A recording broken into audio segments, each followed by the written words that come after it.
Peter Gray from the AU Review. Hello, Austin Butler. Hello, how are you? Welcome. I'm very well, thank you. How are you? Welcome back to our fine country. Oh, it's good to be back. The unofficial son, I like to think of you as at this point. I like that. um, I will say the moment that we see Benny from Kathy's point of view, I mean, that is a movie star entrance. And I know that Jeff Nichols noted that when he met you, you had been cast as Elvis, but he saw you in a way that he wasn't expecting because you didn't look like Elvis. Like, did it?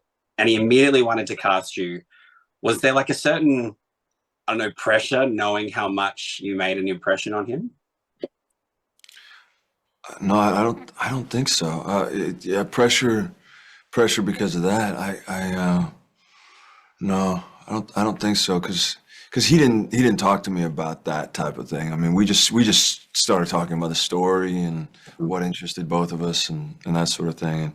And I owe him a lot and Adam Stone, our amazing cinematographer, for the way that they shot all that. They made me look much cooler than I am. I mean, the bike riding sequences, I love that. Obviously the wind is in your hair as much as like the rocks and dirt that like come at you. I imagine there's like kind of this beauty to it, but also probably this like visceral nature to those scenes. Like, how was it to film those bike riding sequences? I imagine it's probably a lot more dangerous than we probably expect.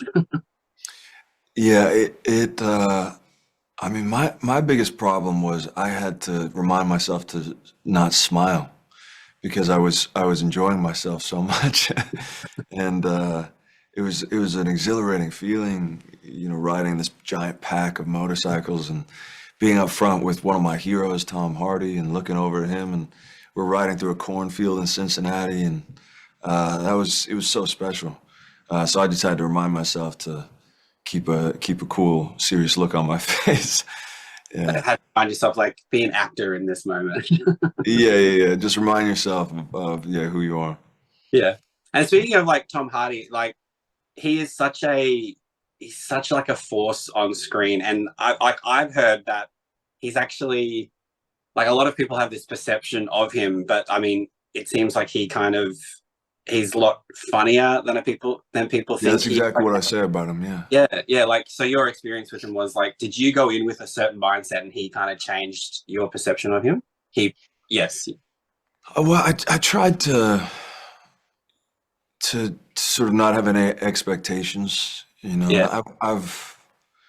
Yeah, I didn't know what his process would be, and he really, I think I lucked out as well because our characters have such a love for each other. They Mm. have this brotherly bond. So before we even started shooting, uh, Tom came over and we hung out and told stories and bonded and he we were able to be vulnerable with each other and share some humanity and so by the time that we were on set we felt very close, and like you said, I mean, he's one of the best sense of humor that I've ever met. He's incredibly funny and a great storyteller in every way, and then also intense and strong and powerful and dynamic and has this volcanic energy inside of him, and it's an amazing combination.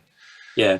No, it's funny that like I feel like because I've seen so many interviews with him where he's like playing with like puppies and stuff, I'm like, he doesn't Mhm. seem like he's as intense as he is. Yeah. But then he can actually fight, and Yeah. yeah, so he's yeah, a cool guy. And with like, has this, I mean, I don't know if you did have a perception of like motorcycle culture, but has this like changed the way that you think of that whole movement? Yeah, well, for one, it it changed my understanding of the essence of a group of people who love to ride motorcycles. It how these clubs really started as just groups who love to race motorcycles and talk about bikes, and then they evolve over time and change, um but that was definitely something. The other thing is just the mentality and the sort of philosophy and spiritual aspect of riding motorcycles and these conversations that we get into, like Jeff Milburn, most of the bikes in the film are his personal bikes, and all he does is talk about motorcycles and ride motorcycles all day long. And he was telling me the other day, he said, just he and I went out for this long ride together after we were doing a press junket, and we were like, let's get out of here. And so we got on bikes and we just left. And we rode around for a few hours. And at one point we pulled over and we're talking, and he said, isn't it great that how free you feel? He's like, you're free. And like, you don't have your phone. You don't have, nobody's telling you what to do. He said, the other thing is your life is in your hands. And that's, he said, you have such agency right now because you are the only one who is responsible for your life right now. And it's kind of an amazing thing. It kind of dawned on me that he put words to the feeling that I sometimes get when you're on a motorcycle and you get off and you feel more grounded, or you feel more in touch with yourself in some way. And that was kind of so it's philosophies like that really affected me. Yeah, no, I like that it sort of played into the whole thing of like the wild one being mentioned, and like did that emulate bike culture, or did bike culture emulate the wild one? And I love that the film so sort of brings about a new version of like masculinity, and it's like this film shows how there can be that love between men without it being a sexual thing. As you said, like there's like this nice relationship between everybody, and I think that's one of the things I responded to the most about this film, that had a lot more sweetness to it than I was expecting. So yeah, and just, I mean, as I said, your performance in this, when I saw you on screen for the first time, I was like, man, this guy is just like, we need him on every single possible movie screen we can see. So congratulations. Thank you so much for saying that.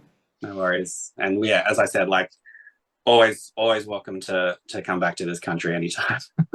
I love it. I never want to leave.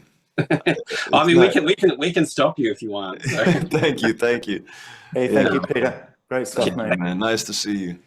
Cheers. See you on the next one. Cheers. See you later.